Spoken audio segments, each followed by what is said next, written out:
because I had just become a grandfather. Yeah, Charlotte. Then, since that time, I actually got to go to my 50th high school reunion. I don't know how I got so old, but anyway, I made it. And I'm telling you this because I'm not sure in this crazy environment with all these nutty negative ads being paid for by these out-of-state forces who think there's a for sale sign on every elected in America. I'm not sure I'm fit to be here because I'm not mad at anybody. But I care a lot about this state. I came here for Senator Michael Bennett 4 years ago, and I think it's a good thing, don't you? Yeah!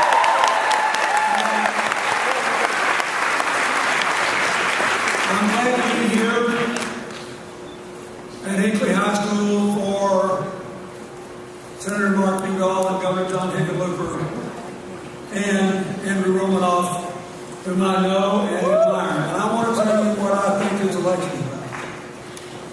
And I thought a lot about what I'd say to you tonight because I've been all over America.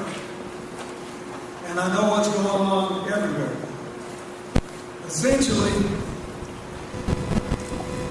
when Americans having a tough time and people are unsettled and the president's approval ratings are down, what people are trying to get you to do is to take our candidates off the ballot, put him on, and say this is your last chance to pop in. Isn't that what's going on here? Yeah. Don't think about what John Hickenlooper has done. Don't think about what Mark Udall has done. Don't think about what Andrew Romanoff is running on and he disagrees with his opponents on. Just vote your fears and your anger. Now, I've been coming here for 34 years. When I was a governor, the only out-of-state fundraiser I ever had was in Colorado. Because I had a friend from Arkansas who worked with me at the law school at the University in Arkansas and came out here. He insisted that I do it. I didn't even want to do that, but he was my friend. And we raised the princely sum of $4,800, which was a lot of money to me back then. I thought that's a pretty good deal. I have come here mostly since I left office, except for when I came for Senator Bennett for totally non-political purposes. For years, I gathered my major supporters, who are Democrats, Republicans, and Independents, to talk about the work of our foundation. Earlier this year in Denver, we had the Clinton Global Initiative meeting we have every year just for the American economy. We featured, among other things, the $10 billion that had been raised from pension funds to put people to work retrofitting buildings, making them more energy efficient, making their utility bills lower. We've already created 33,000 jobs and trained 900,000 people around America to do this work.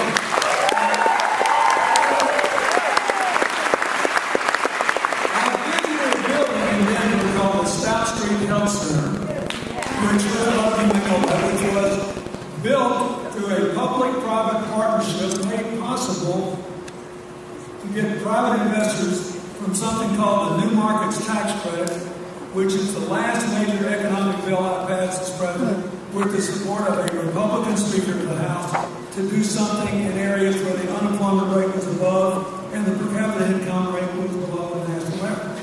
Yeah. Now, why am I telling you all this? Because I always thought of Colorado as a state of the future. A state where people understood viscerally you got to build it together.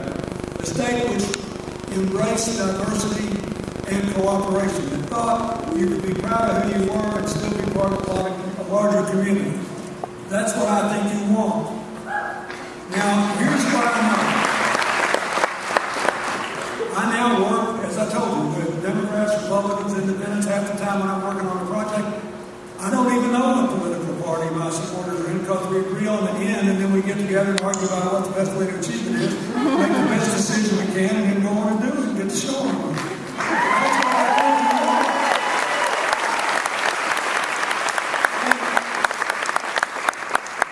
It's a really important time for you to be making these three decisions we're up here to talk about today. Because America is coming back. I I don't expect there to be any votes in it because most people don't feel it in their own incomes, in their own lives. But we are coming back. When that crash happened, 2 years ago when I talked at the Democratic Convention, I tried to explain this. In 150 years, in the United States and around the world, well, let's listen to this, 150 years, there have been a lot of financial crashes where the whole bank system is in danger of going down, where depression is right around the corner, or happened. In America, we had 1872, 1892, the Depression in 1932, and 2008. In Japan, they had one in 1990 that wasn't over 12 years later. On average, everywhere in the world, these things take 10 years to get over. That is, it takes 10 years just to get the jobs back you lost in the first place. We did it last month, 6 years after it started.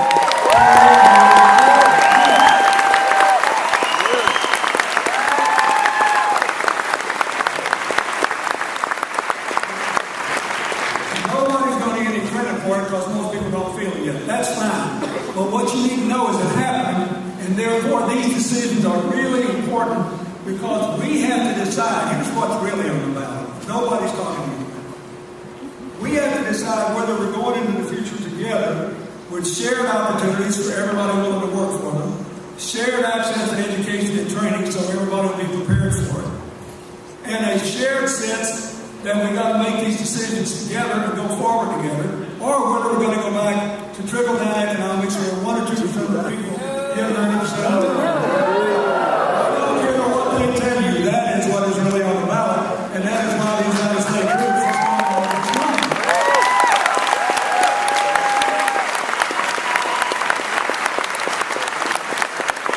It's been my experience in my increasingly long life that whenever somebody tries to sell me something by getting me to stop thinking and getting me all mad and torn up and upset, they do not have my best interest at heart. There is something else going on. On the other hand, when somebody trusts me to disagree with them, says, here's what I think we should do, let's talk about it, I trust them.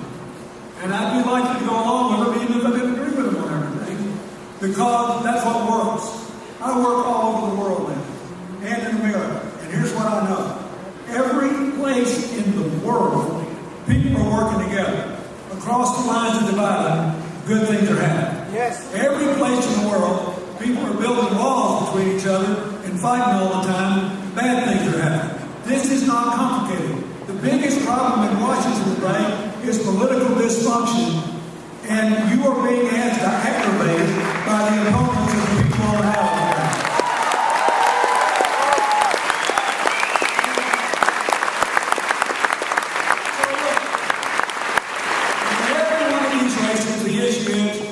What are they going to do, and how do they propose to do it?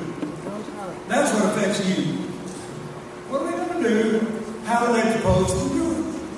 So let's just take a look. So you elected John Hickenlooper, arguably the most non-political politician in America. The guy who came here as a geologist in the energy industry, started a microbrewery, and had the nutty idea he could actually elect the governor and never run a negative ad. Who actually thought it was a job. It is a job.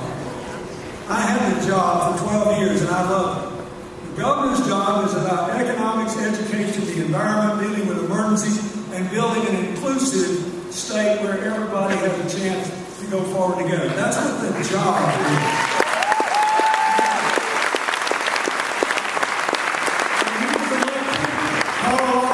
In the nation in job growth, now it's 4. The unemployment rate was 9.1%, now it's 5.1%. You had a deficit, now you got a surplus. What are we arguing about?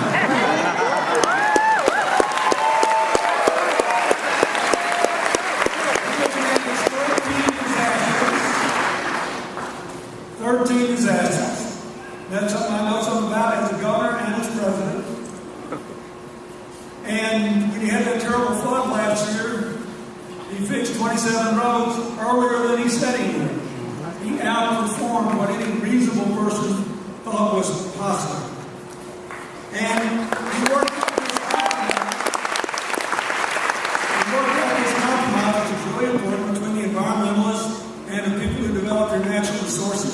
that's important because, notwithstanding what the people on the other side say, climate change is real, emissions matter, and so it's your economy.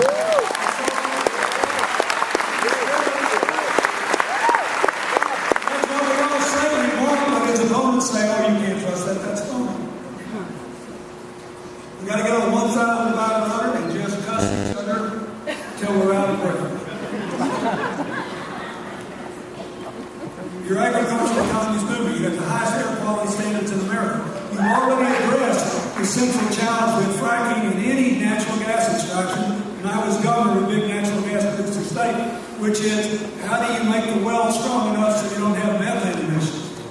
That's in those air standards. This is a good thing. And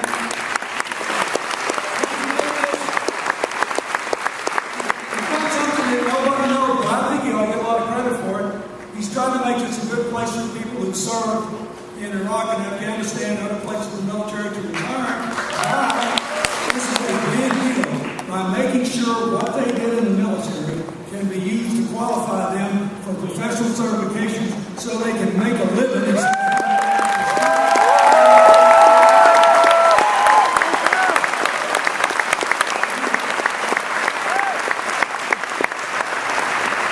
And he produced 4 bipartisan balanced budgets. Now, his opponent, I remember when he won the primary, everybody said he was the moderate candidate. And I thought, our definition got a little loose. He said, repeal the 17th Amendment and stop electing our senators directly. And then the president's birth certificate from Hawaii was mint. Doesn't take much to qualify as a moderate Republican.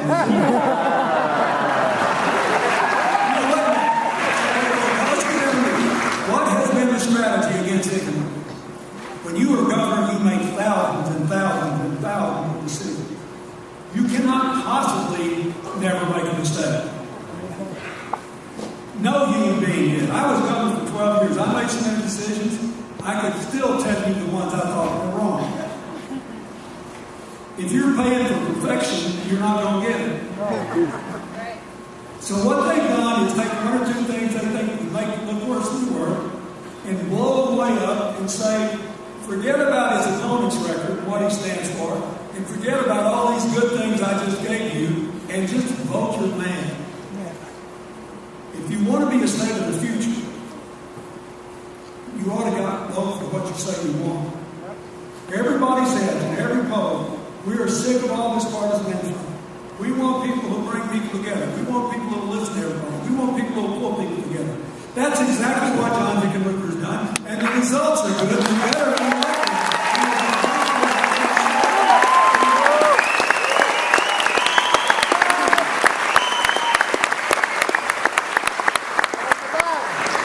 Let's look at this Congress race. I want to make a special admission here. I really like Andrew Romanoff.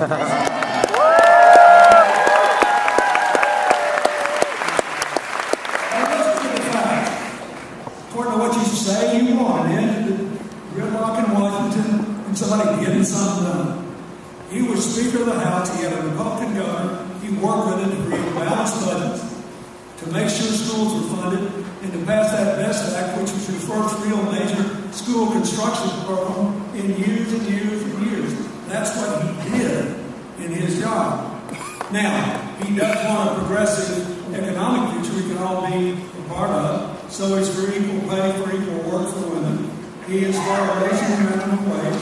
He is for reforming the student loan law so we don't bankrupt people.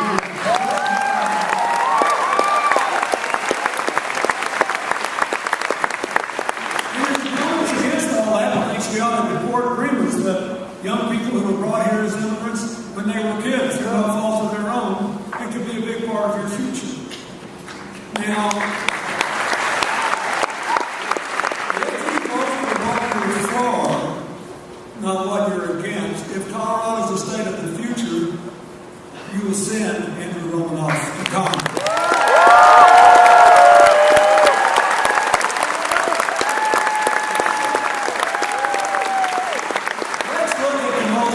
Steam race of all of them. Good Senate race. You elect a senator to represent Colorado and the nation,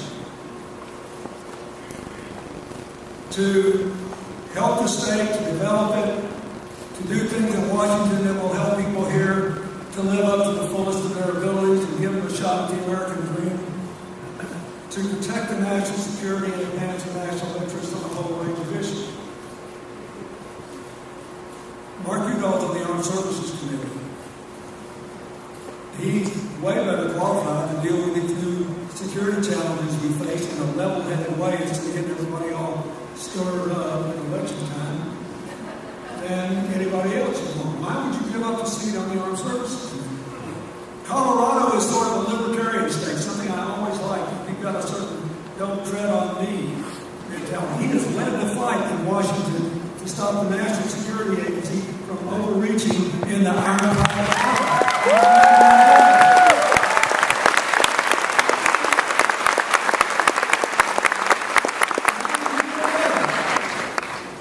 He is on the Environment and Natural Resources Committee. Since you want to protect the environment and develop the natural resources you have, and that requires hard trade-offs with people who actually know something and aren't in the time for anybody, why would you give up that position? Somebody who can continue to work in the environmental protection and the economic development.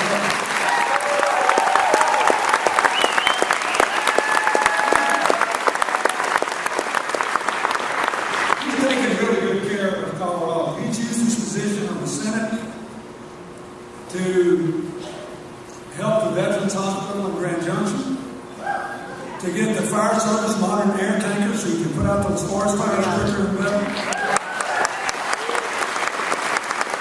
to help Fort Victims while his opponent was trying to shut the government down.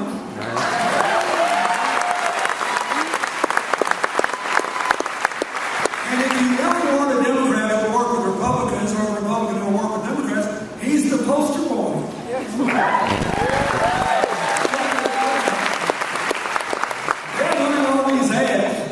Trying to convince you that Mark Udall is the last surviving communist in America.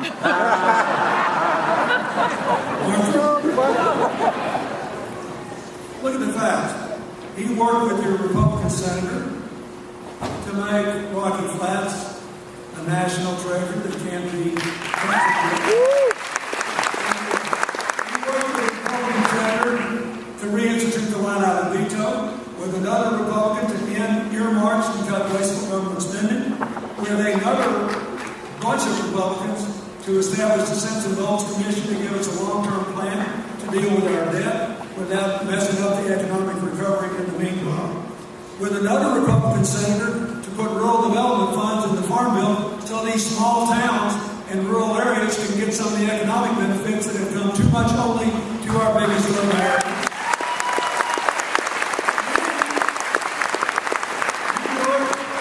With several Republican senators to pass a decent immigration bill, which his opponent and all the House members are against.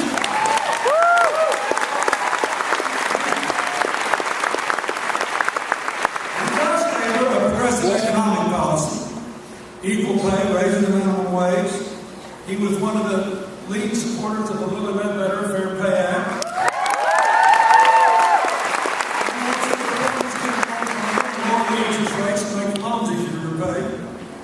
And his opponent's against all that.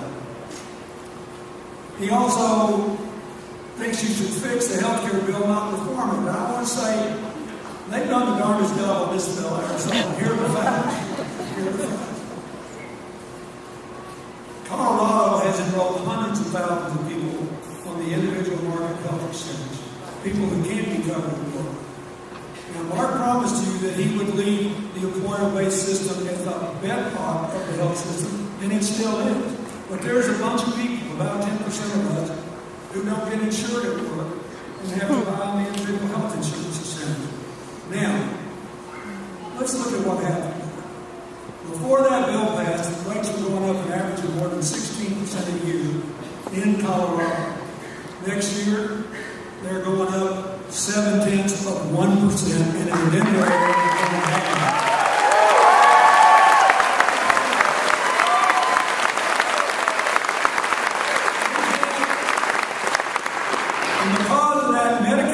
extension where working families with up to 138% of the poverty line can buy and be part of the Medicaid program. You're going to have 22,000 more jobs. You've got $4 billion more coming into the Colorado economy, and it has cut the deficit, cut the government deficit by $188 billion a year by 2020.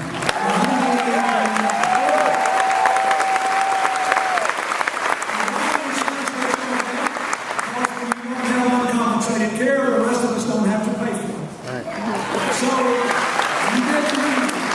If you want to go back to 16% insurance rate increases, if you don't want anybody to be able to insure their kids on their health policy when they're 26, if you don't want all these good things to happen, by all means, repeal it and give it back to the insurance company.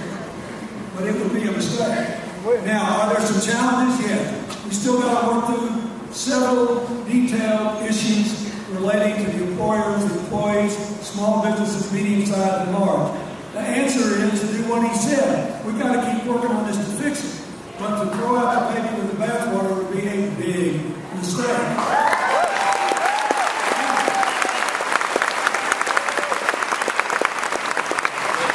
What's his strategy?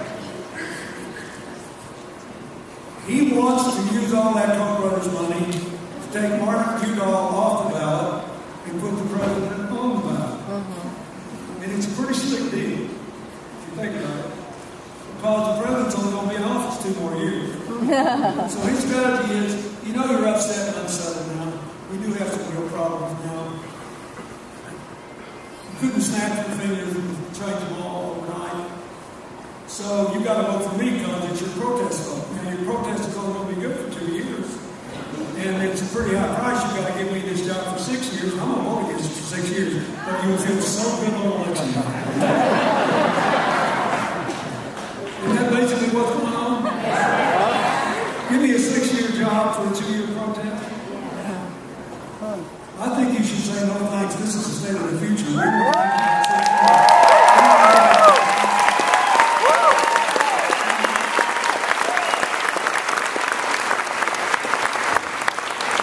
And he's kind of, what are all these things, you know? I'm not for a personhood amendment anymore, but my name's still on the legislation. I really think it'd be fine if all the women bought their own contraceptives. And it reminds me of what the great writer Anatole France said. He lived in a country where the rich and poor alike were free to sleep under the bridge at night. There's a lot of women and they're working hard to support their kids. They spend every penny they've got to keep body and soul together. They need what their health care plan should give them.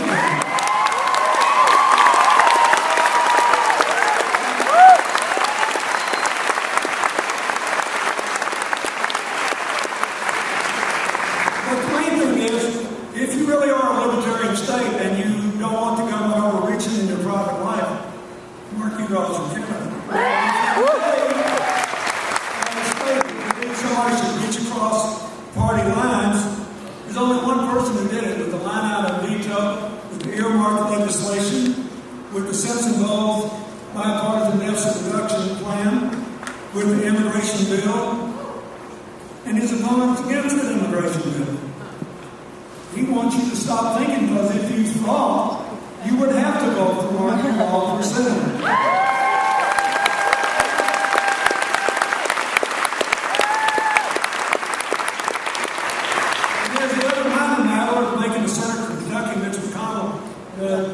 Leader of the Senate, he has promised, if he becomes the majority leader, that he will put what are called riders on every single budget bill until he reverses every good thing that's been done for the last 6 years. And he has said in a private meeting, where unfortunately his remarks became public, that if the president vetoes those bills, that's fine, we'll just shut the government down over and over and over again.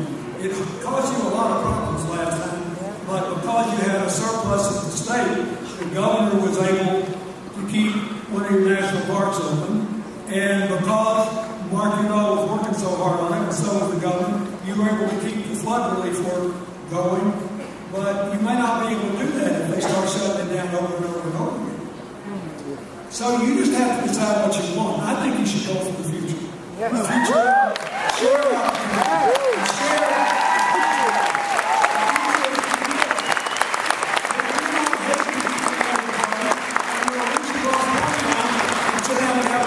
With anybody and work with anybody if it helps you to have a brighter future.